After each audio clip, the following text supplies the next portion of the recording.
Hello, and welcome to the City of Kinston's Kinston 101 self-guided tour of our city departments. Today is Session 3, covering all the divisions of public services.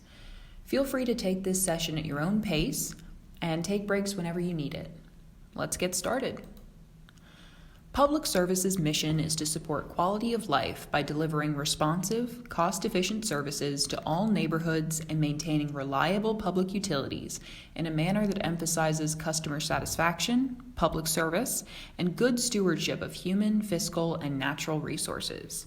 They are responsible for electric, water, sewer, stormwater, and environmental services utilities, as well as buildings, grounds, and cemeteries, 24/7 customer service available at 3282, fleet maintenance, and engineering.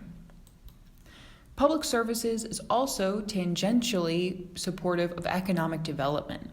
Many large manufacturing companies require access to significant amounts of water, electricity, and waste removal to function, and they take local capacity into consideration when thinking about where to take their business. Public Services provides electric, water, and sewer connections to tenants of the Global Trans Park and Industrial Park, and the cooperation between City Public Services and Lenore County Economic Development helps increase the number of shovel-ready sites where new industries can come to Kinston and have the facilities and utility capacity they need to be successful.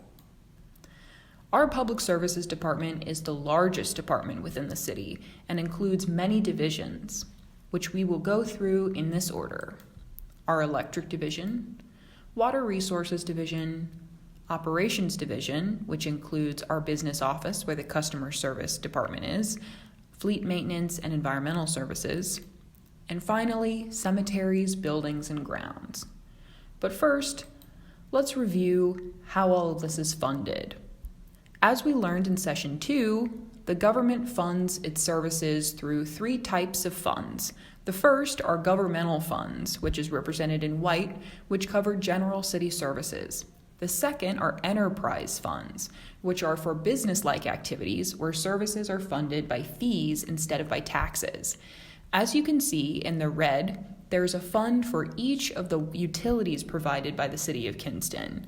So the fees that a customer pays to the water fund support the infrastructure and maintenance of our water system. Finally, we have internal funds in yellow, which are for costs that are shared among many divisions and departments. For example, our Fleet Maintenance Fund is for the repair and maintenance of all city vehicles and equipment, which is shared by Public Services, the Police Department, Fire Department, Code Enforcement, and various other departments who share the maintenance of those vehicles. Now, let's get started with the Electric Division. Kinston has a long history as an electric utility provider. Starting in 1897, the electric utility was established to provide an essential service where investor-owned electric companies had not yet expanded. In 1965, Kinston joined other public power communities across the state in an association called the North Carolina Eastern Municipal Power Agency. And by 1978, Kinston and NCEMPA entered an agreement with CP&L, now called Duke Energy, to purchase ownership and the construction of a new nuclear power plant. Unfortunately, less than a year later, in 1979, the 3 Mile Island nuclear accident in New York prompted additional regulations that skyrocketed costs for the power plant, giving Kinston and 32 other municipalities a large amount of unexpected debt. The Kinston and these municipalities managed that debt until 2015, when NCEMPA sold all its electric generation assets to Duke Energy, reducing this debt by 70%, which in the same year allowed the Kinston City Council to vote to reduce electric utility costs by 10%. Since this change, the city expects to pay off all debt associated with these electric generation assets by 2025 and to have rates equal to or even lower than Duke Energy by 2030. But why be a public power municipality? There are many benefits. The first is that you can ensure equal service to all of your citizens. You also have higher local control over the rates you set, your policies, and the jobs that come from public power. You can also have a local response to the environmental impacts of utilities. However, there are many considerations. Municipalities are focused on service over profit, so they must expand first to citizens who need service and then along profitable routes, while trying to set utility rates as low as possible. However, utilities require lots of capital to build, maintain, and update. So municipalities are constantly balancing the need to serve their citizens and profit enough to make those large infrastructure changes. Here you can see some statistics from our current electric system, one of the most important of which is that our response time is within 20 minutes. One of the major innovations that's happening in public services right now is the smart grid system, which affects both our electric and water utilities.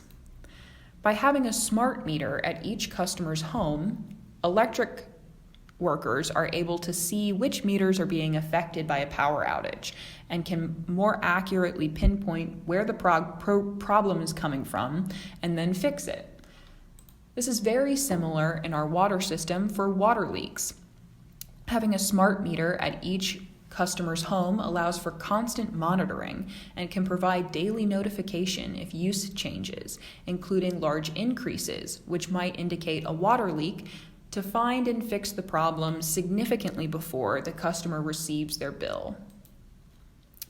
Another important improvement this could make for our electric utility is understanding and reducing our load management. Utility companies must be able to accommodate the highest level of energy consumption in their system to be a consistent power provider. Therefore, they usually bill customers in reference to the maximum peak load of the energy they consumed. Peak shaving refers to the process of reducing the amount of energy purchased from a utility company during peak hours of energy demand. If you know when peaks are happening, you can reduce your energy consumption and then your overall utility cost. The last major benefit this will bring is a customer web portal so that customers can see their energy and water usage in real time and make changes when they need to. Let's take a quick break.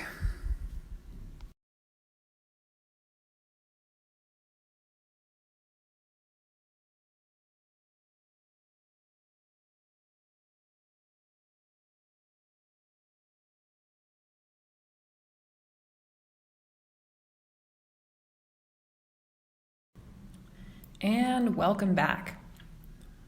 Now we'll move on to our Water Resources Division, which includes operations and production, water reclamation, stormwater, and streets. Starting with our water production and operations, which includes 214 miles of lines, 3,361 valves, and 1,456 hydrants. There are two major organizations which manage the water supply of the city. The first is the Neuse Regional Water and Sewer Authority, which is a collaboration of 8 water systems from Lenoir and Pitt County working together to ensure a plentiful supply of water for residents and future economic growth. The second are our 17 deep groundwater wells, which are restricted by the Central Coastal Plain Capacity Use Area Permit to ensure that no organization draws too much water to reduce our overall levels. This collaboration has made our water production reliable through hurricanes and drought. Next is our wastewater system. The sewer works by collecting wastewater from the public and flowing down through gravity sewers down to the lowest point of the city, which is then pumped up through various pump stations, which forces that wastewater to our wastewater treatment plant. Our wastewater treatment plant is called the Johnny Mosley Water Reclamation Facility, named after Mayor Johnny Mosley, who after Hurricane Floyd in 1999 recognized the Peachtree Water wastewater treatment plant needed to be replaced, and helped advocate for over $32 million of funding to the city of Kinston to relocate the facility and create what we now have, a fully automated, all-natural treatment facility for the 21st century.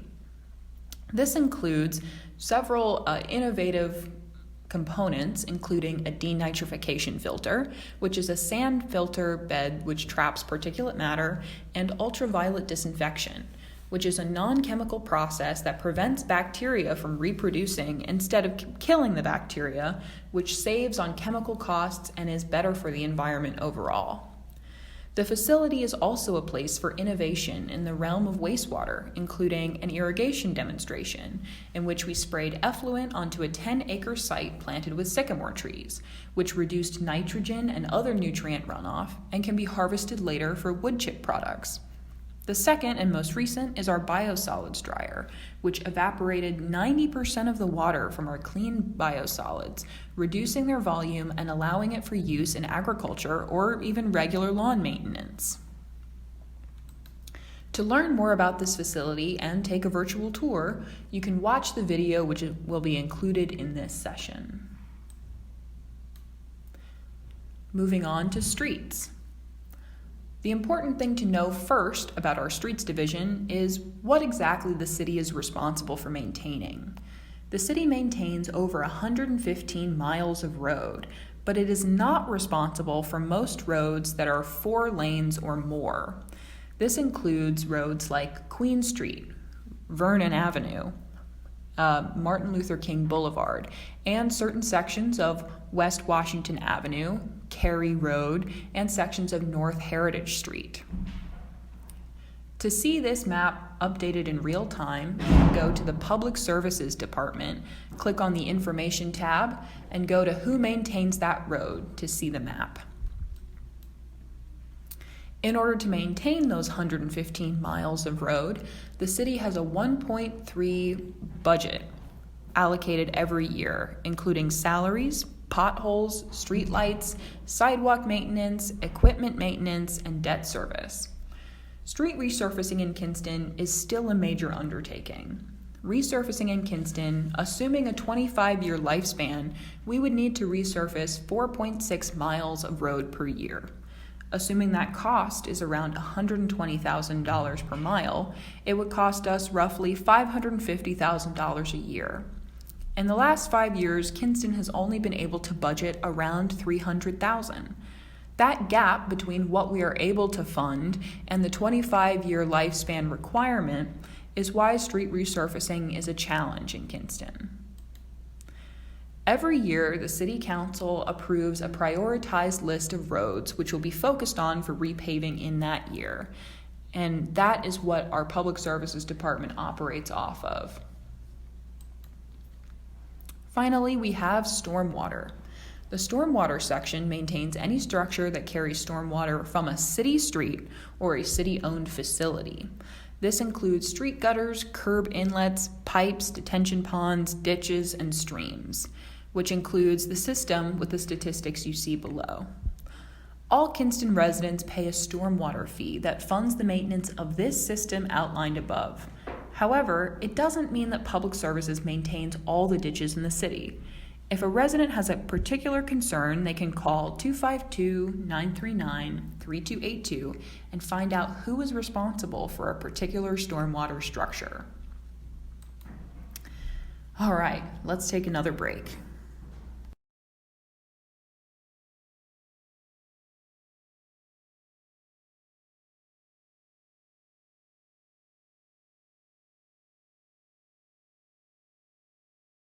And welcome back. Finally, let's take on our operations division.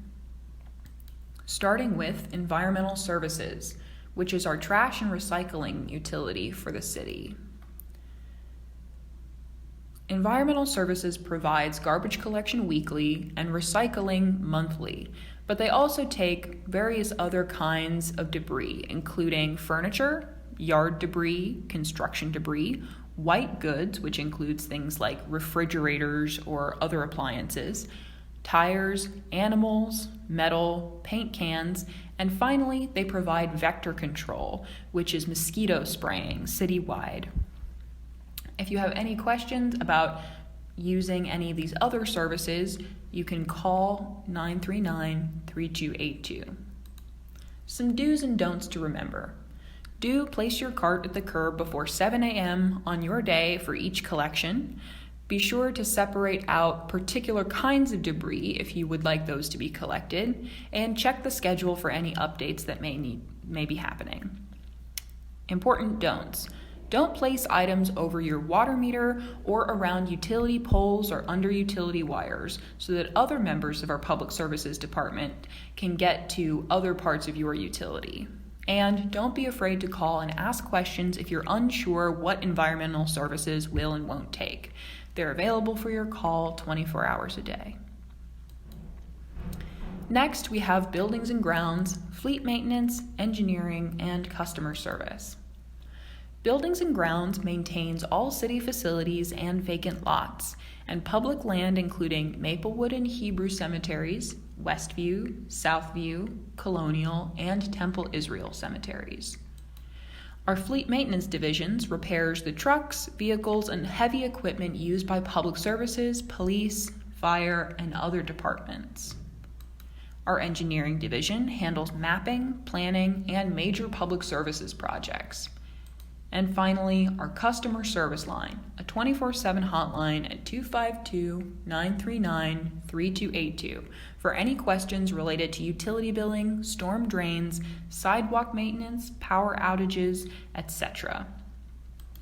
It's hard to stress enough. Our customer service line is available 24/7, and they can answer many of the questions you have that covers all the information that you have just heard at 252-939-3282. You can also find the city on social media on their Facebook page, Instagram, or Twitter account. They also have a web page through the city website at kinstonnc.gov/150/public services. Thank you very much for your time. Next session, we'll be covering planning, code enforcement, and our inspections department.